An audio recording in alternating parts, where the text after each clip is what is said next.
बिस्मिल्लाहिर्रहमानिर्रहीम अस्सलामुअलैकुम। अस्सलामुअलैकुम मेरी यूट्यूब फैमिली, कैसे हैं आप सब। उम्मीद है सब ठीक ठाक होंगे और मैं भी ठीक हूँ। और यहाँ पे जी बन रहा है चिकन और आलू का सालन, जो कि बहुत ही टेस्टी लगता है। जैसे हम गोश्त आलू बनाते हैं वैसे मैं चिकन आलू बनाती हूँ शोरबे वाला, क्योंकि बच्चों को भी बहुत पसंद आता है और बड़ों को भी।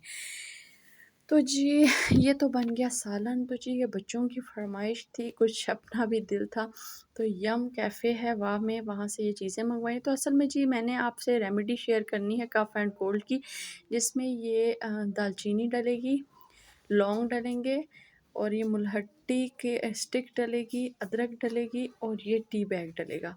और पानी मैंने आपको दिखाने के लिए रखा हुआ है, जो कि है 3 गिलास। और पानी मैंने बॉयल करने के लिए रख दिया है। और अब मैं अदरक को पीसूँगी दालचीनी के साथ। तो ये तो अदरक कुछ ज़्यादा है, 3 कप के लिए इसको हाफ़ लेंगे, कुछ पीस के मैं रख दूँगी इसी अदरक में। इसके साथ मैं दालचीनी पीसूँगी और फिर मैं इसको उबलते हुए पानी में डाल दूँगी। तो जी अदरक के बहुत ज़्यादा फ़ायदे हैं, जिस तरह हम खानों में भी इसको डालते हैं तो फ़ायदों की वजह से डालते हैं। ये हमारे जो इम्यून सिस्टम है इसको फास्ट करता है। और दूसरा ये है कि गले वगैरह के जो इन्फेक्शन होते हैं इसमें बहुत ज़्यादा ये इफ़ेक्टिव है। इसके अलावा मैदे में भी जो किस्म के इन्फेक्शन होते हैं उसको भी ये ख़त्म करता है।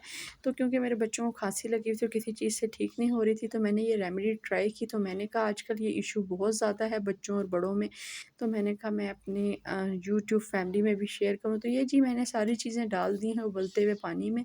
इसमें मैंने डाली है अदरक पिसी हुई और साथ जो दालचीनी पीसी है।